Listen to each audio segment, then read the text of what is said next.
Since I started studying design, I was always told that empathy is the key for designing for others. But in an interview with the designer Monteiro, he explained that the veil of ignorance is more important. Since I read this, I've been thinking about that and asked myself, should design leaders follow the approach of empathy or the approach of ignorance? The answer to this question can have a big impact on the strategies and the characteristics a leader should develop to be more efficient and successful. After literature analysis and re-evaluating my personal experiences, I've concluded that we need both. I believe that the veil of ignorance can help us to accept that we, even as leaders, do not know everything and inspires us to ask the right questions to the right people while really listening to them. This gives us a much deeper understanding of the problem on which we can build our empathy that guides us in our design process and helps us to make informed decisions as leaders that are satisfying for everyone. To explain how I came to that conclusion, let's first look at what empathy actually is. In general, empathy is defined as understanding things from other people's point of view. However, there are different types of empathy. On one side, we have cognitive empathy, where a person tries to understand another person's feelings and reactions.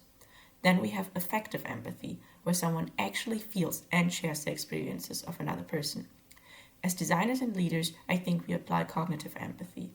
We try to understand the wishes and needs of our users or followers, but we don't actually share their feelings. And I'm not sure if it is even possible to achieve effective empathy when I haven't experienced a problem myself. But that can create some difficulties. First off, as designers and leaders, we tend to make assumptions that might be wrong. For example, while designing for an elderly community, I didn't talk to older people, but just imagined myself as an old person and tried to think how I would feel. I just assumed things without backing them up. Furthermore, quite often we cannot think of certain aspects because we are not aware of them. We don't know what we don't know, so we can't include these aspects in our design or decision process. Both of these problems can have fatal consequences for us as leaders. When we do not possess all the required information, we cannot make well-informed decisions, which can cost the success of our project. But because we believe that we know enough to design for a certain target group or lead certain people, we never actually talk to others and therefore exclude them from our design and decision process. These are major problems, and the question arises, how can we overcome these? And that's where the veil of ignorance takes over. Just as a short explanation, the veil of ignorance is not a lack of knowledge, but an active and conscious decision.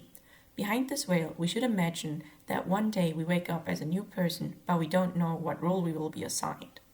This should strip away our personal biases and therefore promote impartial decision-making. It also ensures that we do not exploit our power as leaders.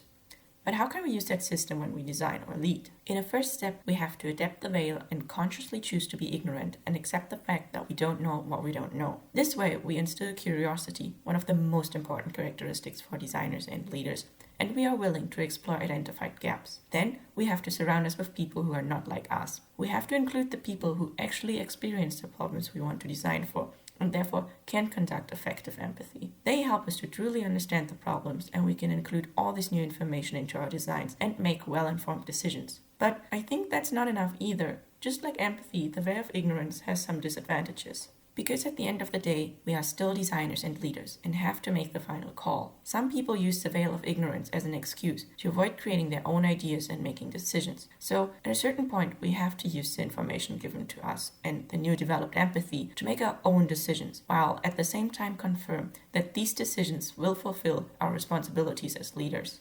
Therefore, it is important for me that we take the positive aspects of both approaches and thus eliminate the disadvantages of both. But what does this mean for us as leaders? It means that we have to notice and accept the knowledge and experience of others. Asking them for help is not a sign of weakness or an undermining of our authority, but an active decision that even empathizes our strength. We have the courage and self-confidence to admit that we don't know everything and value the opinions of others. This will be received positively by them, and they will willingly help us and give us deep input.